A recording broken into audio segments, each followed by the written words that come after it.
أعوذ بالله من الشيطان الرجيم. بسم الله الرحمن الرحيم. الحمد لله رب العالمين، والصلاة والسلام على المبعوث رحمة للعالمين نبينا محمد وعلى آله وأصحابه أجمعين. أما بعد، السلام عليكم ورحمة الله وبركاته. ورونو، زه د خپلو بحثو او لیکنو، خپلو تقریرو او بیانیو په وړاندې کولو کې نه د کم حزب، نه د کمې ډلې، نه د کم قوم، نه د کم حکومت، نه د کم نژاد سره تعلق او اړیکې لرم. نه څوک تنخوا راکوي او نه د چا څخه کمه طمع لرم. البته په دغه خبره سره مې د هغو مرستو څخه انکار نه دی مقصد چې ځینو مسلمان ورونو د کمپیوټر او د هغه د ځینو ضروریاتو په تهیه کولو کې را سره کړي دي، یا ځینو خیر غوښتونکو کسانو د ځینو کتابو د چاپولو لپاره مالی مرسته کړې ده. دا هم باید ووایم چې په خپل ټول عمر نه د کم مسجد امام مقرر سوی یم، نه خطیب، نه مې زکات خوړلی دی، نه سرسایه، نه په فاتحو او هدیرو کې دعاوې کوم، او نه مې د چا نکاح تړلې ده. په دې کې هیڅ شک نسته چې رزق ورکوونکی الله جل جلاله دی، خو د اسبابو په لحاظ ما د خپل ځان او خپل کورنۍ خرڅ او مصرفونه په دکانداري او نوکري لاسته راوړي دي. نو ځکه زما د لیکنو او نشریاتو څخه یوازنی مقصد دا دی چې د اسلام او مسلمان ورونو دپاره مې تر خپله وسه خدمت کړی وي. خو دا معلومه خبره ده چې د دیني بحثو په وړاندې کولو کې د حقیقت ویلو څخه چاره نسته، او دا هم معلومه خبره ده چې حقیقت ویل ترخه وي او ځینې خلک یې نه خوښوي. ځکه که مې د ظلم په اړه څه وویل، هلته یوه ډله ظلم کوونکي انسانان سته چې د هغوی دغه خبرې نه خوښېږي. که مې د درواغ ویلو بدي وویل، ځینې داسې کسان سته چې دغه خوی یا عادت پکښې موجود وي، هغه ناراضه کېږي. که مې د ژیرې د خرولو په اړه څه وویل، هلته داسې کسان سته چې په دغه ناوړه عمل مبتلا وي، د هغوی بیا دغسې بحث او دغسې څېړنې نه خوښېږي. که د ښځو دپاره د اسلامي ستر او حجاب په اړه وغږېدم، هلته داسې انسانان سته چې د خپلو شیطاني او شهواني غوښتنو د پوره کولو دپاره د حجاب مخالفت کوي. همدارنګه ټول اسلامي احکام ځان ته موافقه ډله او مخالف کسان لري. خو د دغو ټولو مخالفتو سره سره باید تاسې ته معلومه وي او ویې منئ چې زما مقصد نه د چا سره مقابله ده او نه د چا سره مجادله.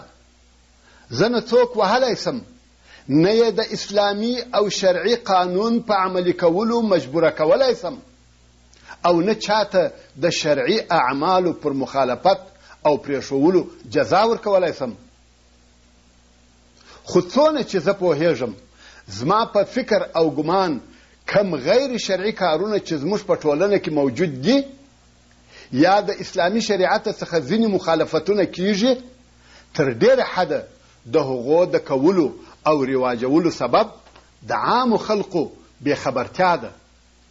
خلق د اسلام په اساس او اسلامي احکامو پوره نه دي خبر، د ثواب او عقاب پوره معلومات ورته نسته. نو خود هر کار چې ښه ورته وایسېدی هغه کوي، یا د هر پوه او ناپوه فتواوې عملي کوي. مقصد دا چې زما په خپلو لیکنو او بیانیو کې یوازنی مقصد دا دی چې خلق په ښو او بدو اعمالو او د هغوی په دنیوي او اخروي ګټو او تاوانونو جزا او سزا تر یوې اندازې خبر کړم. که چا عمل په وکړي ما او هغه دواړو ګټه وکړه، او که چا سر نه خلاصاوه ما خپل دینی مسؤلیت پر ځای کړی. نور نو هدایت او لارښوونه د الله جل جلاله له طرفه دی. وما علینا الا البلاغ المبین. پر موږ بل څه نسته بې له دې چې حق او حقیقت په ښکاره ډول سره خلقو ته بیان کړو او تر خلقو یې ورسوو. دا خو په عام ډول زما د ټولو لیکونو، بیانیو او نشریاتو هدف او مقصد وو، او د اوسنۍ لیکنې په اړه هم باید ووایم. ښایي دغه زما اوسنۍ بحث او لیکنه هم د ځینو کسانو د ناراضه کېدلو سبب وګرځي، خو زه بیا په تکرار سره وایم چې زما مقصد نه د چا سره مقابله ده او نه کم خاص څوک زما مخاطب دی. فقط غواړم چې ځینې هغه غلطیاوې یا خطاوې چې زموږ په ټولنه کې خاصتا په هغو کسانو کې چې په بهرنیو هیوادونو کې ژوند کوي موجودې دي په ګوته کړم. او دغه بحث د بیانولو سبب هم دا دی چې ځینو مسلمان ورونو کم چې د دغې خطا په لیدلو سره زهیر سوي او ځورېدلي دي، دا غوښتنه راڅخه وکړه چې په دغه اړه هم باید د دې لپاره څه ووایم چې د عامو او خاصو خلقو دغې خطا ته پام ور واوړي او د اصلاح کولو کوښښ یې وکړي. نو له مجبوریه ځینې حالات په اشاره او د باندنیو مثالونو په بیانولو سره په ګوته کوم. ورونو، څرنګه چې زموږ په وطنوالو کې خاصتا په هغو کسانو کې چې په امریکایي او اروپایي ملکو کې اوسېږي ځینې داسې کسان شته چې بې له پوره او صحیح معلوماتو له خپله فکره په دیني مسایلو کې غږېږي. غواړم چې هغه کسان هم د دغه بحث په اورېدلو خپلې سهوې او خطا ته متوجه سي. ښایي چې د دغه کار په کولو سره به د دوی نیت او اراده د خیر وي، مګر کله کله د خیر پر ځای او د خیر په بدله کې شر پیښ سي او د ګټې پر ځای تاوان وکړي.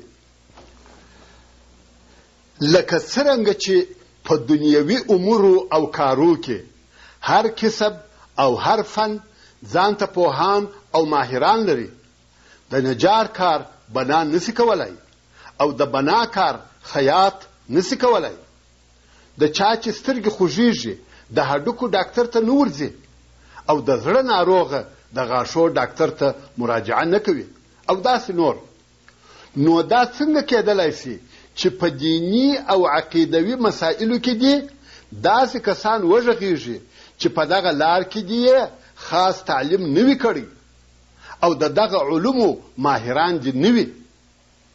که فرضاً له دغه قانون مخالفت وسي چې کار و صاحب کار ته ونه سپارل سي، نو د شک وتلې خرابي او ویراني پیښیږي. دا به ډېره عجبه نه وي چې یو چا د عربي علومو څخه هیڅ نه وي ویلي او نه د دیني علومو معلومات ورسره وي، خو دی په تفاسیرو او احادیثو کې غږیږي. په فقهي مسائلو کې لوی لوی فتواوي د حلال او حرام حکمونه صادروي.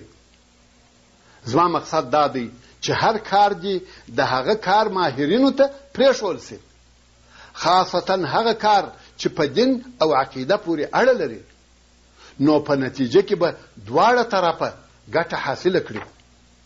الله جل جلاله د سورة الحج په 8 نمبر آیات کې فرمایي: ومن الناس من يجادل في الله بغير علم ولا هدى ولا کتاب منیر. یعنی ځینې د خلقو هغه کسان دي چې بې له علمه، بې له پوهې، بې له دلیله او بې له روښانه کتابه په حق، په قدر یا د الله جل جلاله په کلام کې بحث، جګړه، سوال او جواب کوي. ورونو، هغه علماء کرام چې د اوه کلنۍ څخه بیا چې عمر هر څونه کلو ته رسېدلی وي، که 80 کاله وي، که 70 کاله وي، او په خپل ټول عمر یې بې له شرعي علومو له تعلیم او تعلمه بل کار نه وي کړی، هغوی هم په فتوا ورکولو کې ډېر احتیاط کوي او د پخوانیو امامانو کتابونو ته حوالې کوي. د خپل ځانه او په بېخبري سره په دیني امورو کې نه څه وایي او نه د حلال او حرام فتواوې صادروي.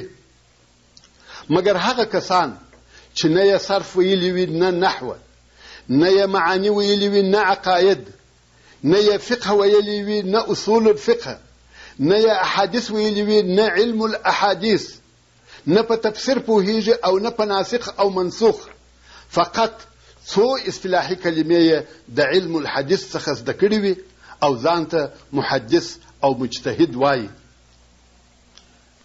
که د علمي اصولو یو کتاب په لاس ورکړې یوه صفحه نسي درته ویلی، که د لغاتو یو عربي قاموس خلاص کړي او هلته وویني چې یوه کلمه په شلو معناو سره استعمالیږي، خو د ده یې بې له یوې معنا بله نه وي زده، یا هغه یوه معنا هم نه وي ورته معلومه.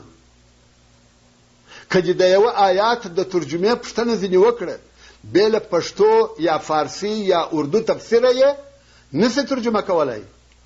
که دې د صحیح البخاري یا صحیح مسلم کتاب په لاس ورکړي یوه صفحه یې نسي درته ویلی. حال دا چې دغه دوه کتابونه د احادیثو هغه مشهوره کتابونه دي چې احادیث یې هر چیرې او هر ځای اورو، نو د احادیثو په هغه نورو کتابو کې باید څه حال وي؟ د دغسې کسانو په اړه الله جل جلاله د سورة الانعام په 119 نمبر آیات کې فرمایي: وَإِنَّ كَثِيرًا لَيُضِلُّونَ بِأَهْوَائِهِمْ بِغَيْرِ عِلْمٍ إِنَّ رَبَّكَ هُوَ أَعْلَمُ بِالْمُعْتَدِينَ. یعنی او بېشکه ډېر خلق بې له علمه او بې له پوهې فقط په خپلو خواهشاتو او خپلو غوښتنو سره د حلال او حرام په حکم نور خلق گمراه کوي، بې له تحقیقه، بې له دلیله په خپل جهل خلق د لارې اړوي. بېشکه چې ستا رب په دغه تجاوز کوونکو چې تر شرعي حدودو تیری کوي ښه عالم دی. بیا هم الله جل جلاله په سورة الانعام کې فرمایي: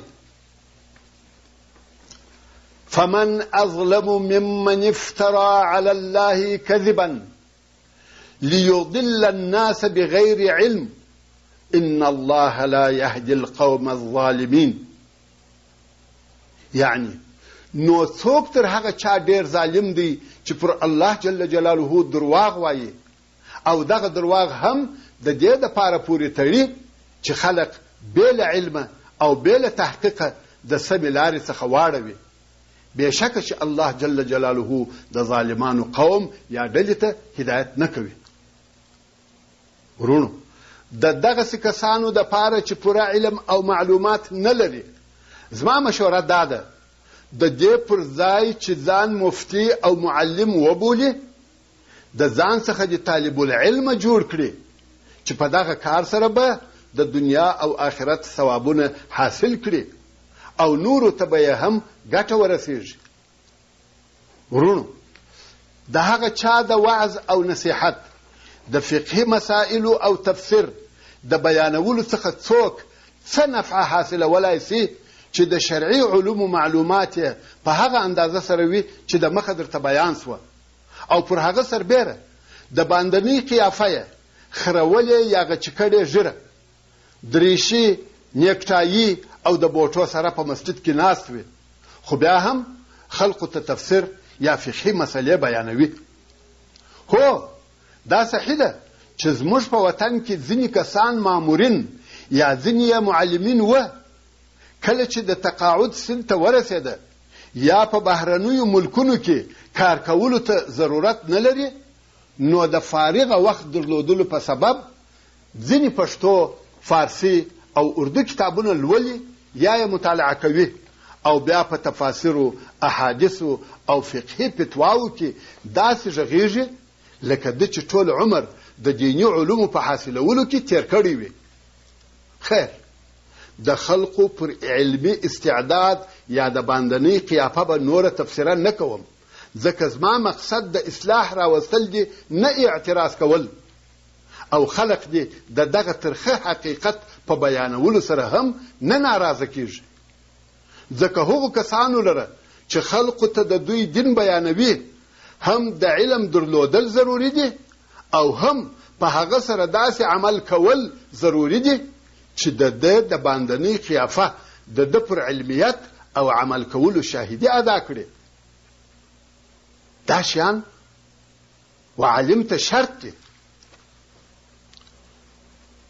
خیر، لومړی به د هغه احتیاط په باره کې وږغېږم چې پخوانیو علماو د فتوا ورکولو په باره کې څونه احتیاط کاوه. د ابي لیلا رحمه الله څخه روایت دی چې وایي د رسول الله صلی الله علیه و آله وسلم د اصحاب کرامو څخه مې د 100 نفر سره لیدلي دي چې ټول هم د انصارو څخه وه. که به په دوی کې د یوه څخه د یوې دیني مسئلې پوښتنه وسوه، د ده دا خوښه وه چې د هغې پوښتنې جواب هغه بل صحابي ورکړي. امام شعبي رحمه الله به ویل دا چې څوک د یوې پوښتنې په جواب کې ووایي نه یم خبر، دغه په خپله نیم علم دی.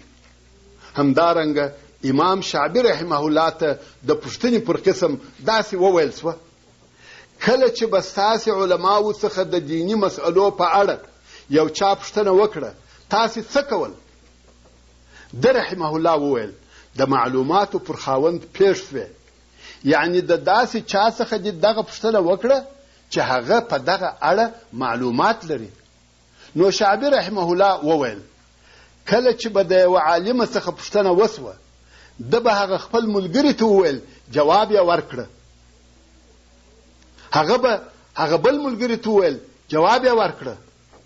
دغسې به دغه جواب یو پر بل حواله کېدی تر څو بیرته به هغه اول سړي ته وویل سوه، جواب یې ورکړه.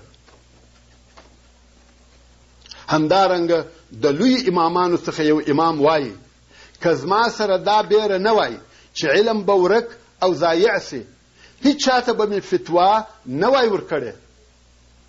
خو له بده مرغه نن ورځ د دغه پر خلاف ډېر خلک لیدل کیږي چې د فتوا پر ورکولو داسې تلواري وي لکه په مسابقه کې چې وي. داسې خو ډېره پیښه سوې ده او پیښیږي چې په یو مجلس کې یو څوک د یو عالم څخه د یوې دیني مسئلې پوښتنه وکړي، خو تر عالم د مخه د عامو او حاضرو خلقو څخه یو سړی د هغې پوښتنې پر جواب ورکولو تلوار وکړي، خو کشکې یې هغه جواب هم صحیح او پوره زده وای. عبدالله ابن مسعود رضی الله تعالی عنه به ویل هغه څوک چې خلقو ته د هغوی د هرې پوښتنې جواب ورکوي په والله هغه لیونی دی. د امام سفیان ابن سعید الثوري رحمه الله چې د علم الحدیث لوی امام دی، په حضور کې وویل سوه چې په اوسني وخت کې د حدیثو روایت کوونکي ډېر سوي دي. ده رحمه الله وویل کله چې کشتیوانان ډېر سي، کشتۍ غرقیږي. نو موږ هم د اوسنۍ زمانې د مفتیانو په اړه داسې ویلی سو چې د فتوا ورکوونکو په ډېروالي سره ښویېدل پیښیږي او په دین کې تغییر او تحریف راځي. داسې تلویزیون او داسې رادیو نسته چې په هغه کې د مفتي نه وي ناست، داسې مجله او اخبار نسته چې په هغه کې د داسې فتواوې نه وي لیکل سوي چې په هغو فتواو کې ډېر لوی لوی علما احتیاط کوي. د امام ابو حنیفه رحمه الله څخه روایت دی چې ویل یې که چا د علم په اړه خبرې کولې او دا خیال یې و چې الله جل جلاله دا پوښتنه نه ځینې کوي چې تا په الهي دین کې څنګه فتوا ورکول، پر هغه چا خپل ځان او خپل دین سپک او بې قیمته دي.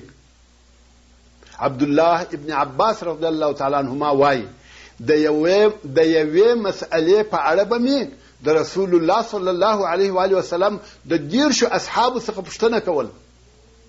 امام مالک رحمه الله به ویل که د چا دا خوښه وي چې د یوې مسئلې جواب ورکړي نو دې لومړی خپل ځان پر اور او جنت عرض کړي چې په آخرت کې څنګه ځان له اوره خلاصولی سم، بیا دې د هغې مسئلې جواب ورکړي. د امام مالک رحمه الله څخه د 22 مسئلو پوښتنه وسوه، په هغو ټولو کې یې د 2 مسئلو جواب ورکړي. مګر که نن ورځ د یوه بېعلمه مفتي څخه د 2 مسئلو پوښتنه وسي، د هغو جواب خو به درته ووایي او د 20 نورو مسئلو جواب به نور هم پر زیات کړي او پر خپلو اوږو به د هغو جوابو مسئولیت بار کړي. امام مالک رحمه الله د فتوا ورکولو په مجلس یا د فتوا ورکولو پر ځای تر هغو نه دی کښېنستلی تر څو چې اویا علماو د ده پر علمیت او د فتوا ورکولو پر قدرت درلودلو شاهدي ادا کړه. خو پر دغه سربیره یې د 48 پوښتنو د جملې څخه د 22 پوښتنو جواب په نیم خبر سره ورکړی دی. هغه اصحاب کرام چې د قرآن مجید نزول یې لیدلی و او د دینی علومو زده کړه یې مستقیما د رسول الله صلی الله علیه و آله وسلم څخه کړې وه، بیا هم د فتوا د ورکولو څخه یې له دې بیرې ډډه کول چې خطا نه وځم او ځینو به پوښتنه کوونکي ځینو نورو ته ورلیږل.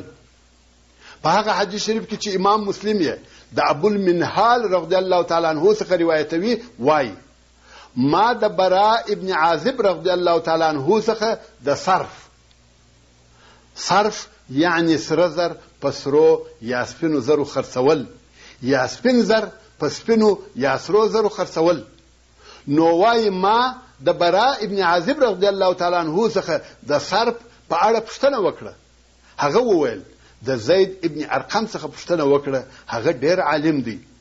نو مې د زید رضی الله تعالی عنه څخه پوښتنه وکړه، هغه وویل د برا څخه پوښتنه وکړه، هغه ډېر عالم دی.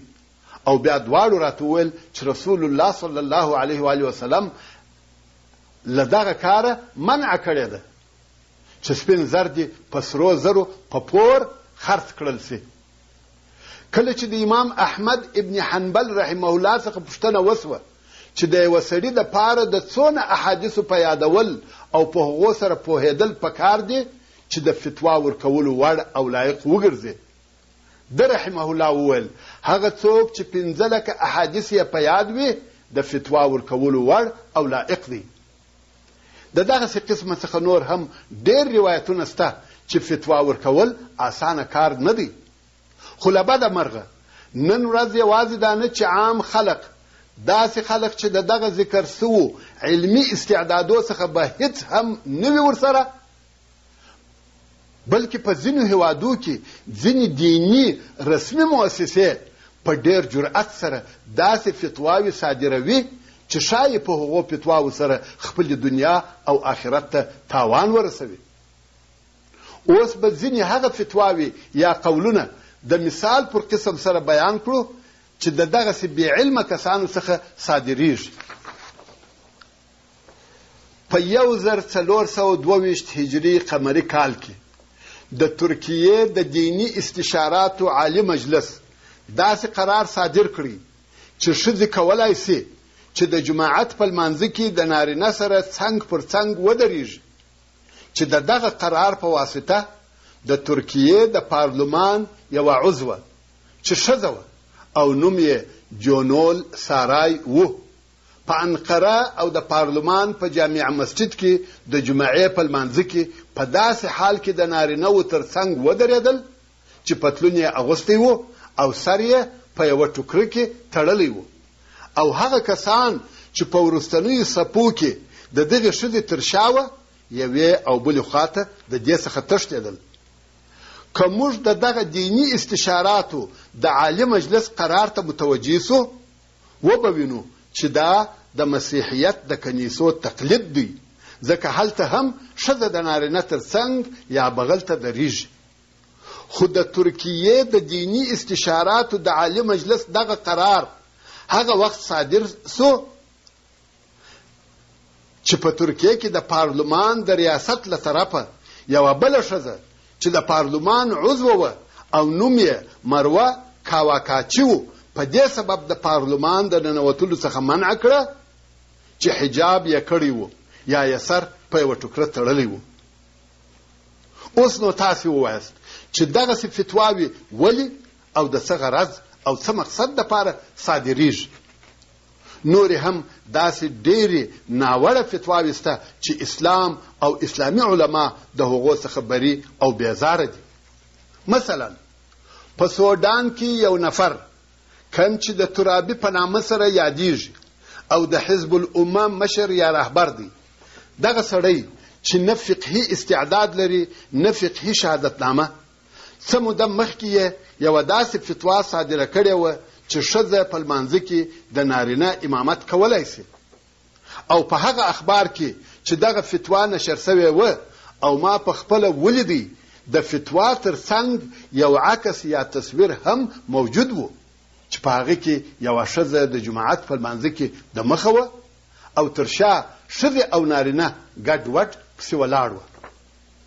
دغه فتوا یوازې د جامع ازهر او د مصر علماو نه بلکې د جهان علماو غلطه وبلل او په ټینګه سره یې رد کړه چې دغه رد په اخبارو او جریدو کې نشر سو او علماء کرامو دغه فتوا د قرآن او سنت څخه مخالفه وبلل او دغه فتوا د ردولو دپاره یې ډېر فقهي دلایل ذکر کړي وه. اوس نو تاسې ووایاست آیا د اسلام په 1440 کلني تاریخ کې دغسې کار سوی دی چې ښځه دې د نارینه امامت کوي؟ آیا په اسلامي دین کې دغه کار یو اصل او اساس لري؟ آیا د رسول الله صلی الله علیه و آله وسلم د زمانې څخه تر اوسه پورې د امت مسلمه دغه اجماع چې ښځه د نارینه امامت نسی کولای پر غلطه وه او نن ورځ ترابي غوندې بې علمه کسان یا د نور امثال دغه د امت غلطیا اصلاح کوي؟ بیا به هم دلته هغه عقلي دلیل چې ډاکټر ذاکر نایک په یوه بیل بحث او موضوع کې ویلی و هم پر زیات کړم. د ډاکټر نایک څخه پوښتنه وسوه چې ښځې ولې د نارینه سره په لمانځه کې ګډون نسی کولای؟ امامت نه بلکې ګډون یعنی څنګ پر څنګ درېدل. ده وویل لمونځ د الله جل جلاله په حضور کې درېدل او د رب العزت سره تعلق او مناجات دی. نو که د یو چا تر څنګ یا بغل ته ښځه ولاړه وي تر هغه توجه او تعلق چې دی یې باید د خپل رب عز وجل سره ولري هغه توجه او تعلق به یې زیات وي چې دی یې د خپل څنګ یا بغل سره لري. دا د ډاکټر نایک ویناوه. نو کم مقصد چې په لمانځه کې پروت دی هغه نه حاصلیږي. یوه بله نقطه، که فرضاً یوه ښځه د امام په صفت سره په محراب کې ولاړه وي او په دغه وخت کې هغه میاشتنی عادت ورته پیښ سي، دا باید څه وکړي؟ د ترابي په مذهب دا باید قوم ته مخ را وګرځوي او ورته ووایي لمنځونه مو پوره کړئ، ما ته میاشتنی عادت راغلی. اوس نو د ترابي او د فتوا په باره کې تاسې قضاوت وکړئ.